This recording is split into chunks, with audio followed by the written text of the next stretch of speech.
Okay, unaitwa nani? Juma, natuma gari.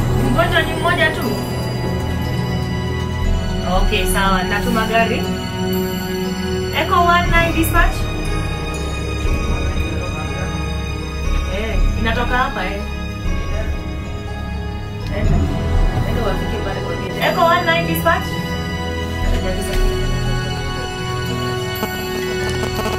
Emergency Plus, may I help you?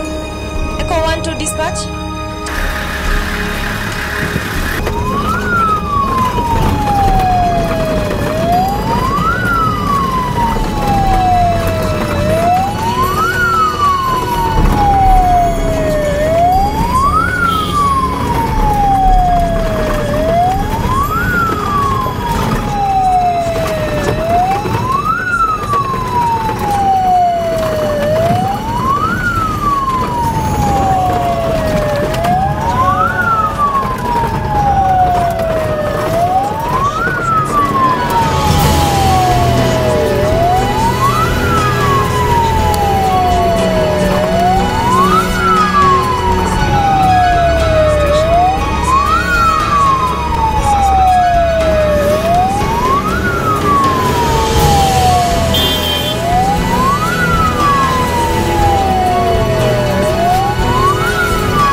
For Kilo Bravo Papa 953A is at dispatch. Operator for Kilo Bravo Papa 953 is at dispatch.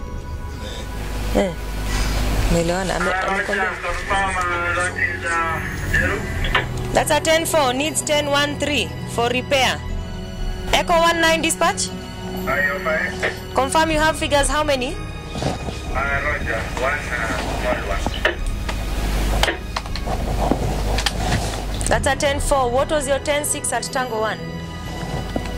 Roger, that was 0838. Closing Kilo Mike? Of 33318. On an average day, we attend to about 7 emergency calls and about 5 or 6 transfer calls. So when I say emergency calls, it means maybe road traffic accidents or emergencies at home, medical conditions from home to hospital. Then when I talk of transfers, that is inter-hospital transfer, transferring a patient from one hospital facility to another one.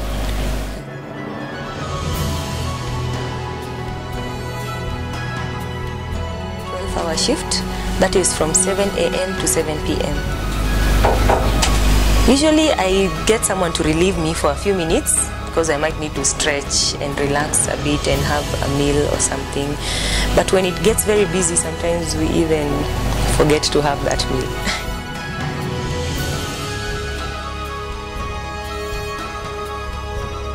Mostly what happens, we allocate these ambulances on the major highways within Nairobi. We also have ambulances all over the country. So for ambulances within Nairobi, I communicate with them using this radio. It's called the VHF, very high frequency radio. It's very efficient, very fast. Immediately I get an emergency call, I just raise the nearest ambulance to where it is needed. I raise the unit using this radio, give them the details, and I dispatch them, I give them the time. We have to give them the time. Once you receive the call, you note the time and you dispatch them, and also note the time that you dispatched them, because we work within a 10-minute response time. So I dispatch them and check what time did they arrive, how long did they take before they got to that patient. Yeah. Then for ambulances within the country, I use this other radio. It's called a high frequency radio. I can use it to communicate to all the other units within the country because they are away from where I am. Only sometimes we get someone who is distressed. They call you and tell you, oh, there's an emergency at a certain place. So my job is to filter that call. If it is a true emergency, I will call back, get information, and dispatch an ambulance. Sometimes a good Samaritan is just calling and they don't even have airtime. I'll call back and find out the nature of the emergency. Yeah. And if it is a true emergency, I immediately dispatch an ambulance. We use the GPS system, which is here.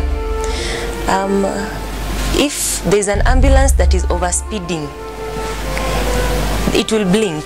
It will blink if they're driving over a speed of 90 kilometers per hour. It will definitely blink and maybe sound an alarm. And if this ambulance is not responding to an emergency call, I will definitely question why they are overspeeding. Yeah, we are not supposed to be overspeeding when we are not responding to an emergency. We are not supposed to evade traffic also. Yes, we should follow the traffic if we are not going for an emergency. We should be driving that ambulance as a normal vehicle until there is an emergency to respond to. It is a 24-hour operational office. We have the day shifts and the night shift. There's always someone manning this office. There's always someone to pick all the emergency calls. And sometimes it might not even be a call that needs response, an ambulance unit to go. Maybe it is just a few first aid tips. So this person seated here is also a medic, someone who has medical knowledge, someone who knows how to handle emergencies over the phone, someone who can give first aid tips to that caller. That person just needs maybe 1 or 2 tips that will assist the patient and might not even need to go to hospital.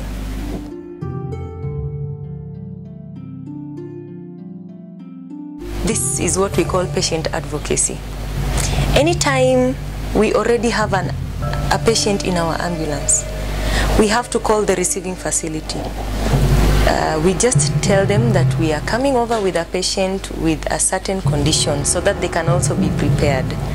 Same thing to any hospital that we are taking a patient to. We have to call, tell them that we are coming with a patient with a certain condition, they should be prepared. Then afterwards you also call to find out how the patient is doing, just for feedback. We usually call to find out. But we are always in communication. I will keep communicating with my crew as they are en route to hospital. In case there is a change in condition, I will also notify the receiving the receiving hospital that the patient has changed condition, this and this is what we are expecting.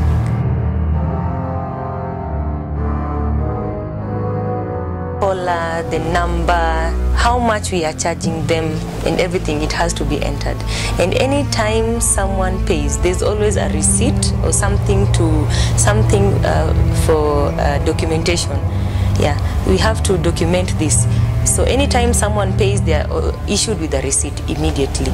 Then the receipt number has to be documented, then the cashiers and the finance office takes over. Right now I'm reimbursing one of the crew who has come in from Dadaab and had issues with his tire. So he got it repaired and I have to reimburse him the money because he has brought in the receipts. Yes. And it has been authorized by our operations manager.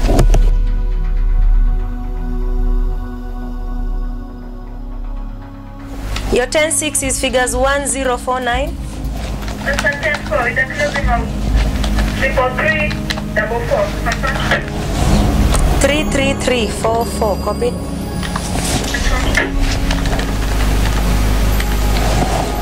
Echo 19 dispatch. Roger, you will be on standby along Mombasa Road.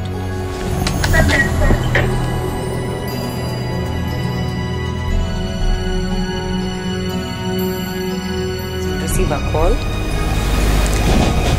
and even before you dispatch the ambulance, they're already calling back and finding out where is this ambulance. You know, people usually panic, so it is quite a challenge to deal with relatives or a caller who is in panic mode. It's quite tough, but we are trained to calm them down and maybe give them again first aid tips and assure them that the ambulance is on the way. And also sometimes the ambulance gets to the patient and maybe the patient unfortunately has passed away. Then it gets very tough because they'll call back and really try to bring up an argument, but it is our duty to calm them down and always reassure. Yes.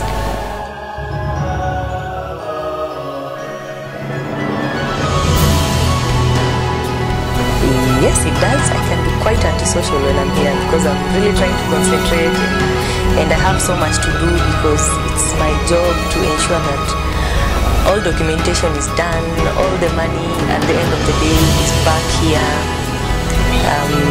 all the receipt books and all the relevant documentation books are here, so it becomes quite tough. Sometimes I'm not even in a position to pick my own phone. Yeah.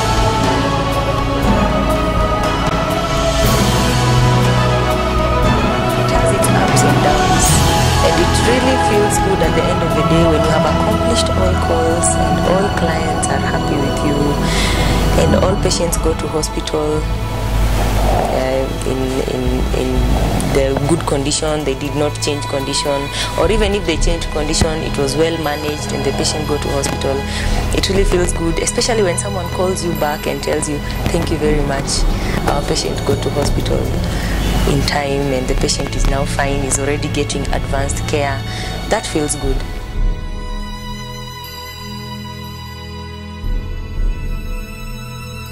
Advise everyone out there to enroll yourselves for the emergency rescue service with E+. It is 6,000 shillings for a family of up to 6 and 3,000 shillings for an individual per year. It would be very advisable because in case of an emergency, because you have already enrolled, you easily make that call and we promptly respond to your call, respond to the emergency, and you're taken to hospital under care of professionals.